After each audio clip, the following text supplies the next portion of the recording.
welcome to the Real News Network. I'm Mark Steiner. It's great to have you all with us. While the American media has been focused on the upcoming Israeli election, it has all but ignored news from the Palestinian Authority and the complexity of politics within the occupied territories themselves. One of those issues going uncovered by much of the media in the West, especially the United States, has been that the Palestinian president, Mahmoud Abbas, has made a series of executive decisions and then enacting those policies at lightning speed with little input from the opposition. Among Abbas's recent moves are further restrictions against the Hamas-controlled Gaza Strip. Abbas then dissolved the Palestinian parliament, the Palestinian Legislative Council, as it's known, in which Hamas has a majority. And then on top of that, proceeded to dissolve the government as well. Most recently, Abbas has called for a change in the Paris Accords, which many people want, in which the economic arrangement between Israel and the Palestinian Authority, in part that has led to the domination of Israel over the Palestinian lands. Now, Ayed Yaghi is the president of the Palestinian National Initiative Party and criticized the forming of the new government. And let's hear what he had to say. I think that forming the new government, as it is proposed so far, will not help end the division. On the contrary, we fear the formation of the new government and the actions taken by the Palestinian Authority.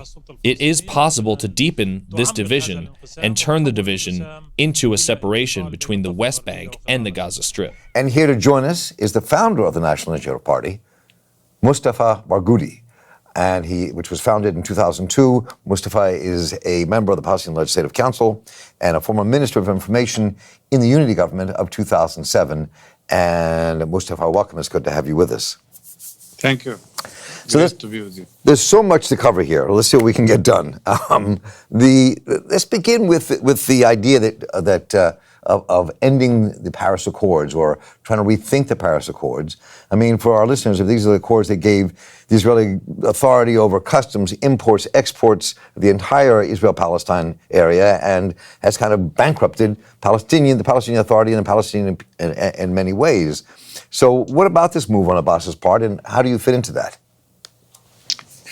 Well, we do support changing what they call Paris protocols and actually changing the whole Oslo agreement, which is unjust, unfair, and was never implemented by Israel. And at this moment, it's not respected at all by the Israeli side. It's kind of restrictions imposed only on the Palestinian side.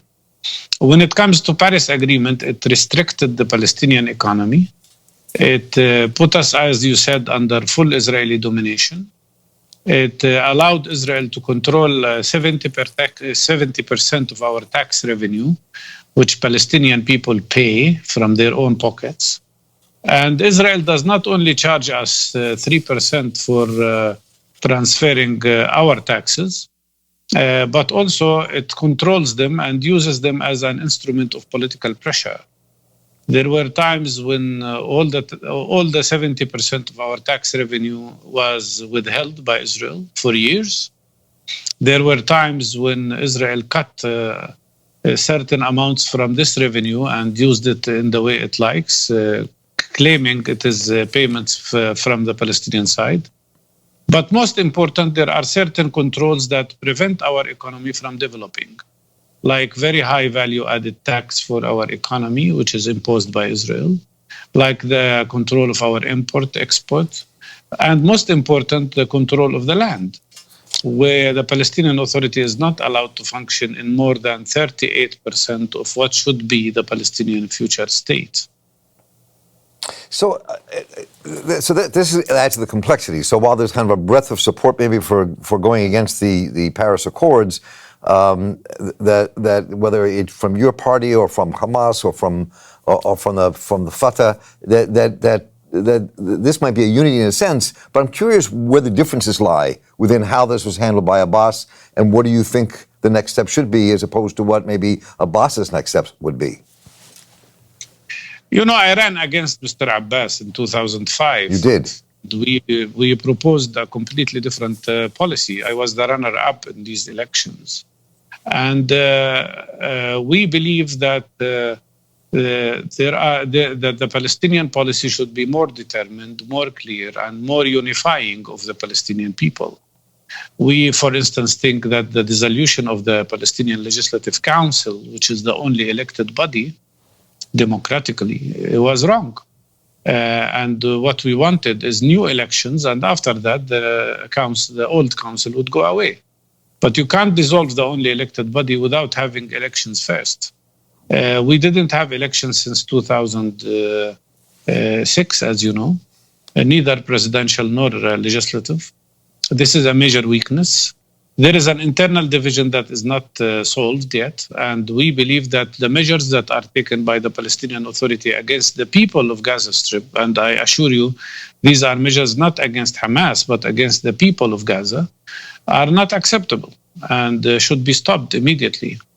The most important thing is that even decisions that were made by the Central Council of the Palestinian, of the PLO, and the General Assembly of the PLO were not implemented, including the decision to stop security coordination with Israel because it is used only for the sake of the Israeli side, while Israeli army keeps insulting the Palestinian Authority and entering the areas that it controls. And there was also a decision to revise and change all the existing agreements that Israel has violated. But none of that was really implemented so far. So two quick questions here about that. So some people might argue that it's almost impossible to hold another election now when Palestinians can't even move from one area to the next. And the other part of that is, why did Abbas do this? And is he, in a sense, I don't know how else to put this, made himself into a dictator, or wants to make himself into some dictator or authoritarian figure in the Palestinian world? It's really hard to speak about a dictator when the government and the authority, like the whole population in Palestine, is under Israeli military That's true. Yeah. That's very true, right. Actually, the authority is under occupation, and Gaza is still under occupation, only a different form of occupation. That's why we say that this fight between Hamas and Fatah is meaningless, because they're fighting over an authority while this authority is completely occupied, and we are all occupied. And our approach would be to form immediately a unified national leadership within the ranks of the PLO, of course, and form immediately a national unity government. And that including national Hamas. Unity government, including Hamas, yes, right, of course. Right. And by the way, Hamas is ready to enter that government without nominating its members. I mean, they are ready to nominate some friends of them without being members of Hamas. And they would accept a national unity government as a unifying body, given that it will be created in consultation with all Palestinian groups that are democratically elected. And I believe such a solution would enable us to have elections, because it would guarantee that all Palestinians will participate in these elections, whether they live in Gaza or in the West Bank, including East Jerusalem. So this is the formula. The measures that are taken by the PA are dividing us more and more. And that is, of course, it pleases only one side, which is the Israeli occupation. So how do you think the elections in Israel itself will affect the lives of the 4.5 million Palestinians who are under occupation? I mean, will this have any effect at all on the government in Ramallah? I mean, it resigned. I'm just curious what you think, where this may take it all.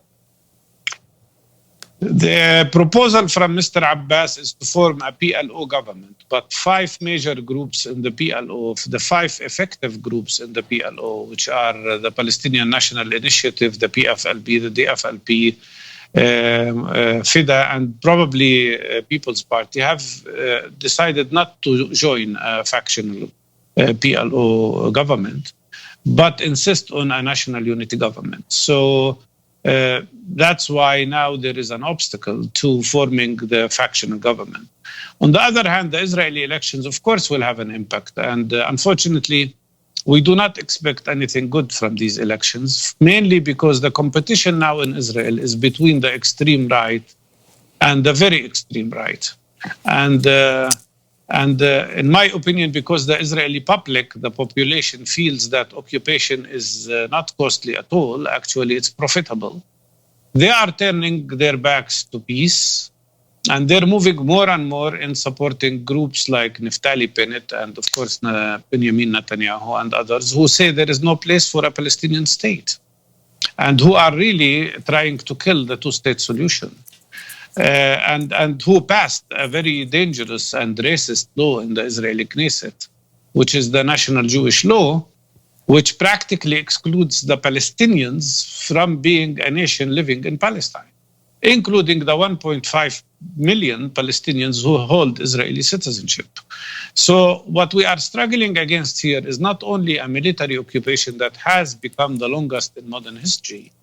We're practically all subjected to a system of apartheid, a racial discriminatory system. And unfortunately, we do not see healthy signs up till now in the Israeli elections that would bring to power a party that would support real peace and immediate peace. We're talking with Mustafa Barghouti, who is one of the founders of the National Initiative, a member of the Palestinian Parliament, a physician and activist in Palestine. We're going to continue our conversation with Mustafa for a few minutes here, looking at his meeting with the Russian envoy, as well as what could be the next steps in the resistance. So stay with that one. I'm Mark Steiner here with the Real News Network. Can I just...